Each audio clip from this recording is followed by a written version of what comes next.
What's up, mother homies? We're back with another review of Invincible, the comic book series, and all of its glorious tie-ins.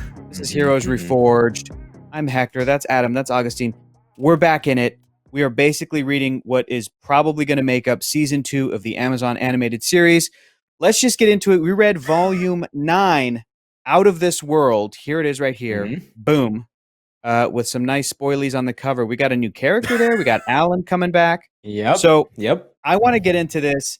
Augustine, we're rereading this, so I feel like I know how you felt about this. But Adam, reading it for the first time, what were your overall thoughts on volume 9, Out of This World? 6 issues and a lot happens. We're getting into the part of the story where every single issue is impactful, meaningful, has something important happen that absolutely feels like it's playing into the greater story of what's going to happen.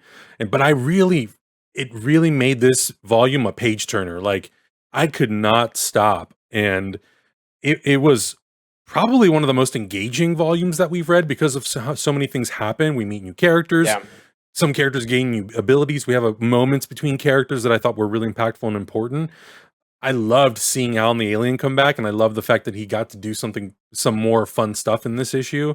And that he's a beefcake now. I know he is.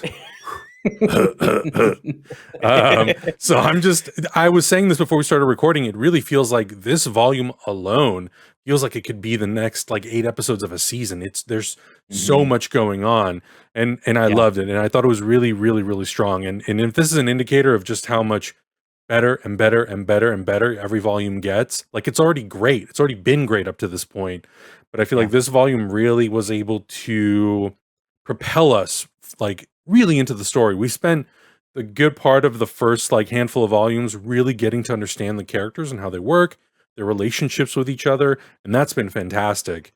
But I think these last 2 that we've read have really been about pushing the story forward and really moving. And it was really, really good. I loved it. I really, really loved this volume. Awesome. Yeah. Augustine, I would have to. We're in the revisit, brother. How you feeling revisiting this? I feel really good. Like I said previously, I don't remember all of these little tidbits that happened. I don't necessarily remember the first time the other female Viltrumite character popped up, right? Yes. But now that I'm rereading it, I'm like, oh yes, I remember all of this stuff. It's really good. I remember the first time I blew through this series. I was going through it so fast that I didn't really get a chance to sit and appreciate all the story points, because Adam, if you were reading it, you would just be blowing through it really, really, really quickly. It's honestly been super hard for me to not. So I go through Comixology and I download them by every volume. It's been so tough, and I've had to resist the urge so bad to just download 10 and blow through them. And I know in the long run, I'll be glad that I wouldn't have done that, because I know that when we do these videos, if I read 5, I'll start to mix things and confuse storylines. Right. So I'm doing everything in my power to just read 1, absorb it, walk away.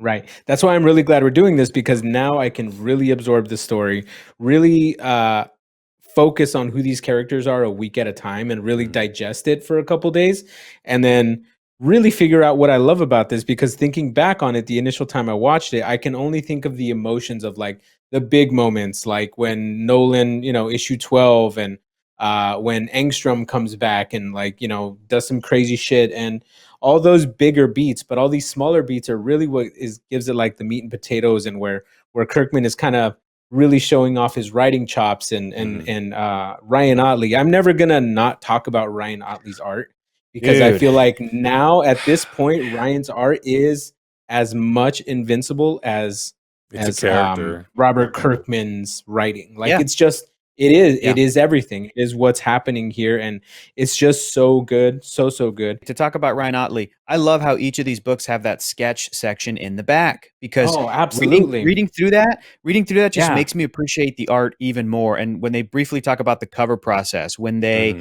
when even Ryan's input of hey, Robert, actually this cover seems a little boring. Can we do some action stuff? And then that changed the story of that issue.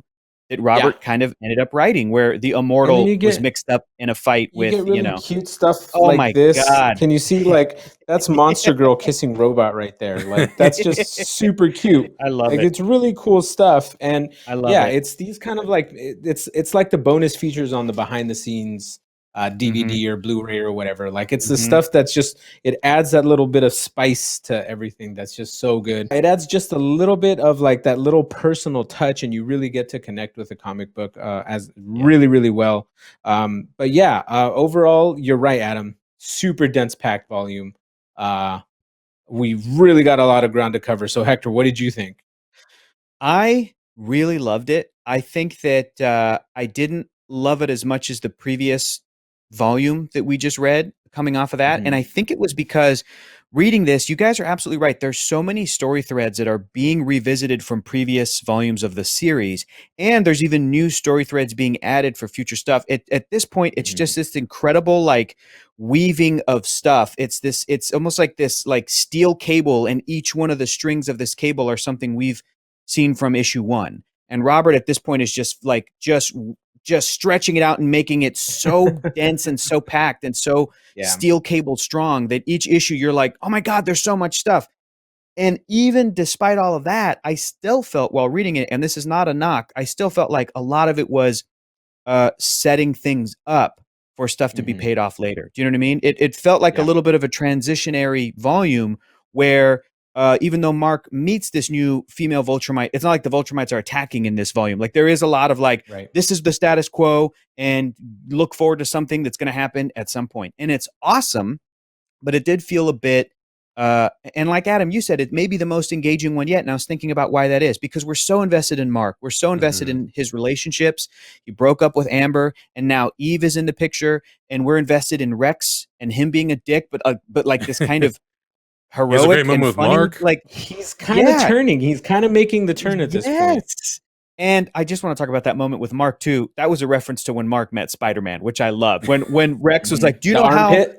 Oh, yeah, you know how uncomfortable armpitting is, and Mark's like, I've been told, and I've heard about it. And you're like, that's what Spider-Man told you, buddy. But and even then, Alan the alien showing up, and yes, there's a little bit of an action beat with Immortal, and even with Immortal, there's a whole storyline where it's like he's so depressed, and so even Robert was using that action beat to further Immortal's personal storyline, where it's about the character. It's not about like, oh, then this happened to the Immortal. No, at a character level, he realizes he's like, I am not fit to be the leader. Like, I have to take a leave of absence. I'm out. And then they bring back Duplicate. Surprise, like, motherfucker. so it's all like character based stuff. And then when Alan the alien shows up, how engaging was that conversation that they had in his dorm room? And it's just a conversation. I'm so excited for that scene in the animated series. Because I'm hearing Seth Rogen being like, "Oh, I actually think you're pretty cool." Like, just being exactly. You know. And if you notice in space too, when the Immortal and Alan were fighting, Mark comes in. He's like, "Dude, bro, Alan, stop!" Like, he really talking very casually, like a good friend. I love the relationship they're building. It's awesome. Absolutely. This whole volume is relationship building. Yeah. And let's talk about Debbie for a second. Her dating this guy. The brief conversation she had with Mark, where he's like, "I'm happy for you," and it's just so many great little moments. It's like you guys are saying. Honestly, everything is essential. There's nothing that is a fill-in. There's nothing that's filler. There's nothing that's like, "Oh, I'm bored. I want to get back to what the action is." Because even if the book pauses and they're like, "Let's go check in with Oliver," it's just everything about this volume is really, really, really great setup, while still giving us furthering like character evolution and getting you invested in these characters. Plus the fun villains that we meet. There's some new ones. There's returning ones. It's just all in all a solid volume. I say let's get into the nitty gritty. Let's talk about what happens individually in each issue. I think one of my favorite things to happen here is well, I don't know if it's a favorite thing because it's good. It's just it's one of my favorites because it's Mark finding out who he is and what he wants, and really respecting Eve and her decision, and like trying not to mess things up, but he kind of messes things up by saying that he doesn't know if he likes her because she said she liked him in another dimension, and like it gets kind of kooky crazy. Yeah. But it's really Mark trying to find him. He realizes he maybe doesn't have to go to college, you know? He Yeah. realizes that I there's his personal life really is suffering to the fact that he has a cool caped life. So it's really interesting to dive into this because he's able to fly, he's able to do this, he's able to do that, he's almost invincible, but he's still not happy because his personal life is in shambles, which is what I I think the strength of this is. 100%. I think Yeah. that the book feels like it feels like Robert Kirkman is kind of writing about his own feelings about college, Hmm. Yeah, because Robert maybe. Kirkman is a creative guy, and Yeah. I know that as a creative person, like I've got mixed feelings about college. Like I went, Mhm. and that's where I met Augustine, and that's awesome. Mhm. But Mhm. it's this thing of like it's not really for everybody, and to have this much end of the world stakes pressure put on Mark. Yeah, it is. It's by the end of the book, I was like, yeah, you should quit, dude. Like this is a waste of time. Yeah. And then the other Yeah. thing I found really interesting in this reread is that I started to when Mark messed it up with Eve in his room. At first I was mad. I was like, "Damn it, Mark! Like, why didn't you? Let's get this thing going. I want to see. Let's get this going." But Mhm. then I started Mhm. thinking, I'm Mhm. like, not only was he trying to be honest and he didn't want to mess things up the way he did with Amber, but I'm also by the end of the book, he hasn't like gotten back in touch with Eve. He just goes Hmm. to the government and keeps working out. Because I'm like, he has so much pressure. This woman told him it could Yeah. be 5 months, it could be 5 years, and we're Yeah. so stronger than you. We're going to overpower you no matter. This is some Dragon Ball Z level, you know, Mhm. stuff he's got to deal with. So I was thinking to myself, he didn't reconnect with Eve just because he also is feeling the pressure of I can't do anything but be invincible for the Hmm. fate of the world. He Yes. can't really be Mark. Right. He probably shouldn't even have a relationship because Mhm. if in his future includes Viltrumites attacking him and targeting him, it's like why would you bring another person into Yeah. that and to become vulnerable and stuff? So there's a lot of Yeah. levels that were working for me while reading it that I may not have kind of realized the first time I read it. So Mhm. in this first issue, and I feel like if I recall correctly, I feel like I remember this issue with this cover, them kind of uh, uh, uh, um, advertising it as like a jumping on point, and it does a good bit of like refreshing.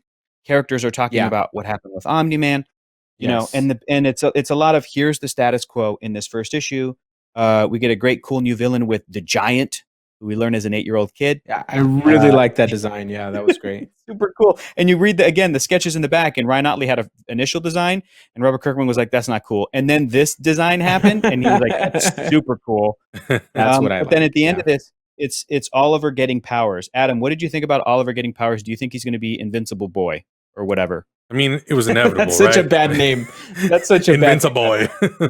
No, I think it Invincible, was. yeah. I think it was an inevitability. I think like you want to continue raising the stakes as the story goes on, and because they have the conversation about regarding his age and how he's aging quickly, but also not aging too quickly because of his parentage.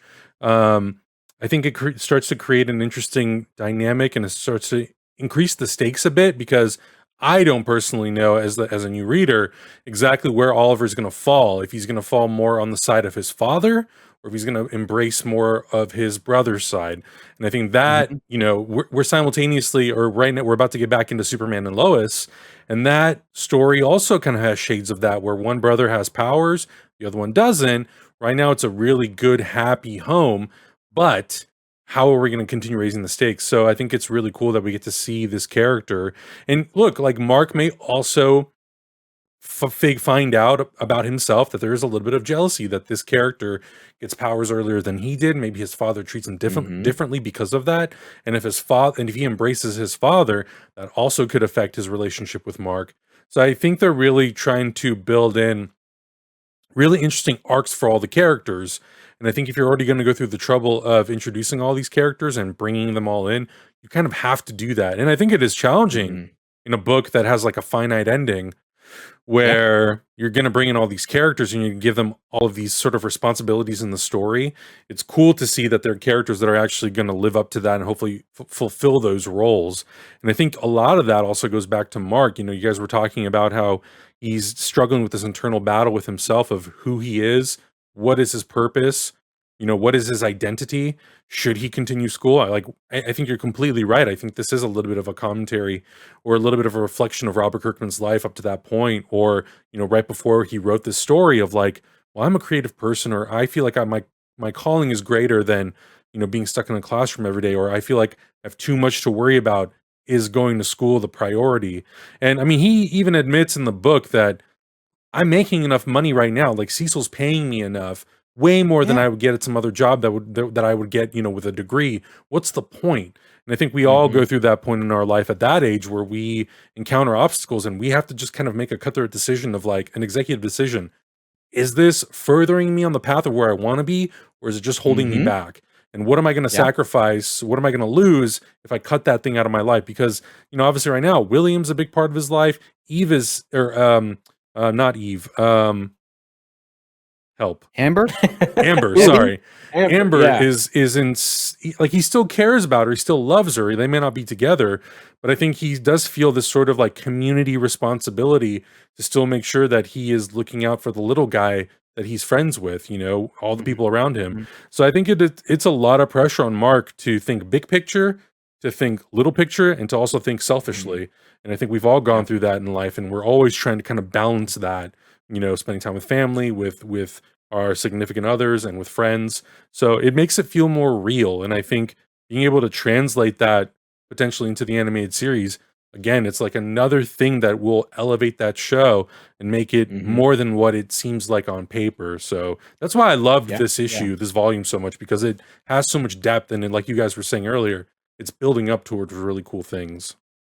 I just want to highlight this one moment dealing with Oliver. One of my Yeah. favorite pages in the book is where you go and see classic comic book bad guy stuff, Yeah. but the VO is Oliver Yeah. talking about his father. It's so good. It was so compelling. I was Yeah. like, yo, I want this conversation to last forever. And then it was such a great little bit of a flex, I think, that Robert and Ryan were doing here, where you're looking at really cool art of classic villains robbing a bank, but the writing is like 1,000 times more Solid. interesting than what we're seeing. But it's still, I don't know. I thought that was really fantastic. No, you're right, Hector. And Oliver shows how smart he is, and that he's really thinking critically about his play in all of this already as a child. Yeah, he's So not like, it's- I love my dad no matter what. He's like, I know what he did, Yeah. and I would He's like to aware. hear you. It's so. I need to super hear cool. your thoughts on it. Yeah. He's not just a cute kid character that you see in a sitcom. Like, he's a fully fleshed out, rationally thinking person. And bro, the journey he goes on, it's a doozy. Adam, what did you think? Did you pucker when you turned the page and there was a female Viltrumite asking to see Mark immediately as Invincible? What did you think? Or I'll hurt your mom. Yeah. Or So, yeah. You guys told me last week to avoid looking at the cover. So even with when I started reading it, I kind of like quickly passed by it because I was like, I don't even really want to know. Of a bitch. Yeah, so I quickly passed by the cover and I just kind of avoided it and I just started reading. But again, compelling. The immediate thing, we know how threatening and how lethal the Viltrumites can be. And when it starts, at first, when the conversation started and the initial threat happened, I thought like, all right, these are just Viltrumites being Viltrumites. And then she tries to justify and explain what the Viltrumites are all about. And again, compelling, layers, depth. But then, even though that there is this explanation happening, you can already feel this like sneaky, slithering agenda that's really like wrapped in deep underneath what she's saying. And then it comes out basically to the surface. And it makes me very, very intrigued. I think that's like a huge testament to a book. When a new character shows up, within 4 or 5 panels, you're instantly like, what are you about? Who are you? What's your deal? Why are you in the story? And we get to see a little bit more of that character in the future, further in this issue. She almost convinced me that the Viltrumites were actually. I'm like, yeah, just let him come on in. I was like, a good villain makes their cause seem just. Yeah, it reminded me of the Thanos in the MCU writing. Totally. You're like, I don't agree with you, but I understand you. Yeah. And that's a far cry from the early speech that Nolan and Omni-Man was kind of yelling at Mark about what he was all about. You get this other Viltrumite, another perspective, and a Viltrumite who's saying, can I prove to you that we can be compassionate? And you're like, geez, like the thirst is real. The thirst is real, and it's so cool to, there's just so much. And speaking of the thirst, Adam, what did you think of? I just want to keep asking Adam stuff, obviously, because I'm Yeah, just no, like, keep going, keep going. mind blown, bro. What No, did you it's think of fine. this moment here, Adam? Yeah, I Yeah, think I missed my wife. we haven't seen Nolan. I don't know how many volumes it's been. I Yeah. don't think we saw Nolan in the last volume, so it was like really refreshing to no. kind of go back to him and to get an idea and understanding of kind of what he's going through. But I am. You can tell when the story is trying to hint towards certain things that could occur. Mm, And I think Debbie going to Mark and saying, I've been out on a date with somebody, and then cutting to that date and actually having a conversation of Mark was really happy for me. And you know, as soon as that happened, I thought there's going to be something. This is foreshadowing something that's going to come later. And sure mhm. enough, that moment pops up and that moment happens with Nolan. And I'm like, yeah, I, I'm, he's such a Complicated. multi-dimensional complicated character, but that's again what I love about it. It could be very Yes. easy for him to just be cold and kind of single note, just like, nah, screw Earth, my wife who I don't love. But again, it's like we see at the end of issue 12, he goes off into space, he's obviously feeling some conflict, and I think he's continuing to feel that conflict, and the further and further he disconnects from humanity, the more he's kind of like drawn back into it. So it was really cool Mhm. moments, and So, Adam, do I can't you wait for him to show up in the middle of a date awkwardly. Uh-oh. right? Do you feel like though him saying that he misses Debbie is genuine? Do you feel like it's I think there's do you some, I think there's Dude, some that like that genuineness to it. that coupled with Oliver's speech, Yeah. I forgot right, about right. how they both of those things are occurring in this Mhm. volume. And Oliver Yeah. is saying, "I know my father one way, and I think you know him that way Mhm. too, because from when we were kids, and then he's another way." And Yeah. Oliver's like reasoning, one of those must be false. Which is it? So like the book is Yeah. already hinting at: Are we Mhm. trying to rehabilitate? Are we trying to Yeah. forgive? Are we trying to, you know, I don't know. It's a great conversation to have. I don't know if the show is going to do the same thing because debatably in the show, J.K. Simmons as Nolan is even more brutal and evil than he Well, and is in the like especially yeah, and he does especially because kind of the of way he's animated, he's like yeah. that much more brutal and physical and threatening, Mhm. and the Yeah. tone that JK kind of puts out there as Nolan, it really makes you okay, he's way more sinister than I originally thought. So, but I think that's going to be a fun challenge for JK Simmons if they Mm. weave these things in. It's going to be interesting to see kind of how he plays it. So, yeah, I mean, I don't want to get too much into the animated series, but I'm very excited Right. for it. Yeah. And then I think You also saw Adam, a character that Hector and I flipped out back to the animated series in a jail cell. Mr. Similar powers to multi duplicate, Yeah. Mr. Paul. Multi-Paul. Yeah. And he also revealed something interesting. He said that Kate has her 0 in hiding. So we've been seeing Kate's Mhm. numbers Yeah. change from one through whatever, but Right. apparently there's a version 0 that needs to hide somewhere. And the Paul that we see is also version 1. So does that Right. mean that these two characters are like hiding somewhere, and also she came Yeah. back from the dead to I thought talk that was like to a really fun Yeah. revelation because I think initially, you know, when Duplicate died in the show, I was like, oh no, like, why is this like a permanent thing?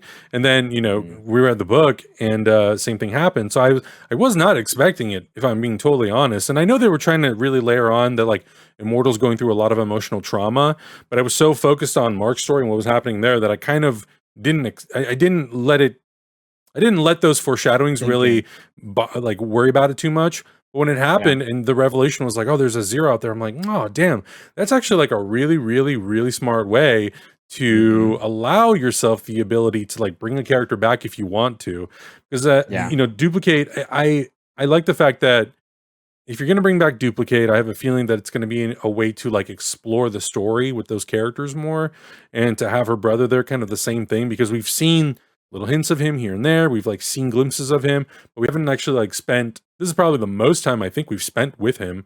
So Yeah. I'm excited to like learn more about these characters. And, you know, he blames Rex for the death of her. And like, that was a really interesting moment as well. So yeah, Yeah. again, it's like we're bringing all these characters and like you guys were saying, it's set up, but it already, without doing too much, I already get the feeling like the payoff is going to be really good.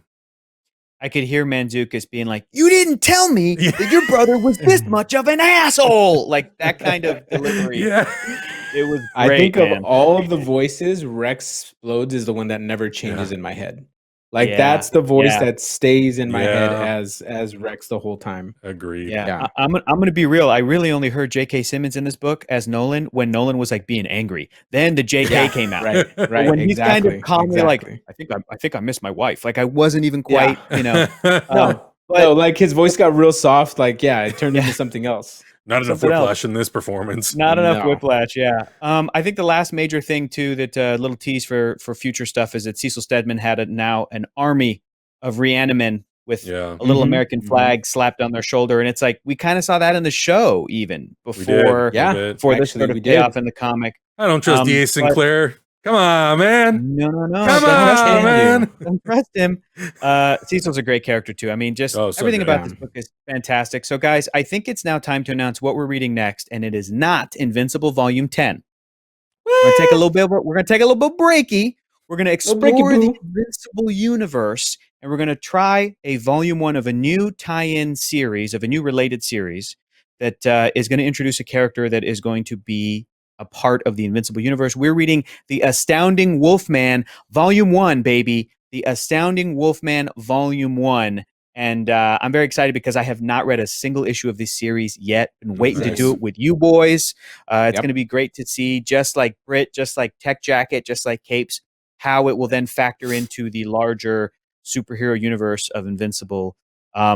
So there it is. So go read that. We'll be back in a week. Check out our uncut reactions if you haven't already for the Invincible series, plus a whole bunch of other stuff on Patreon, including Superman and Lois. And if you like this stuff with all the family dynamics, you probably will like the show Superman and Lois. Very different from Invincible, the show.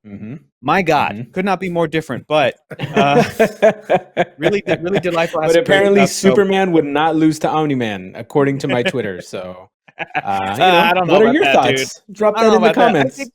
I think let's just squash that real quick. Omni-Man fights to kill. That's your number one. Yeah. Superman does not. So let's be real. If it was really no holds barred, Superman would be holden barred. You know what I'm saying? And Omni-Man would not. Maybe.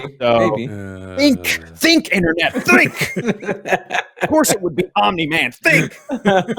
So go read Astounding Wolfman number 1, Volume 1. Check out all of our stuff on Patreon. Get caught up on Superman and Lois because, like Adam said earlier, we're getting back into that series as well. And I believe the episodes up to this point are on HBO Max, but they're going to get taken down at some point. And then things are going to revert to like the CW app or wherever else you can watch it week to week. Catch up on that shit. And unless there's anything else, I think we're good to go. Wrap it up. Wrap it up. I'm gonna have a wrap it up box. Wrap it up, B. Okay, we'll see you guys next week. Thanks for watching. Thanks for reading. Bye.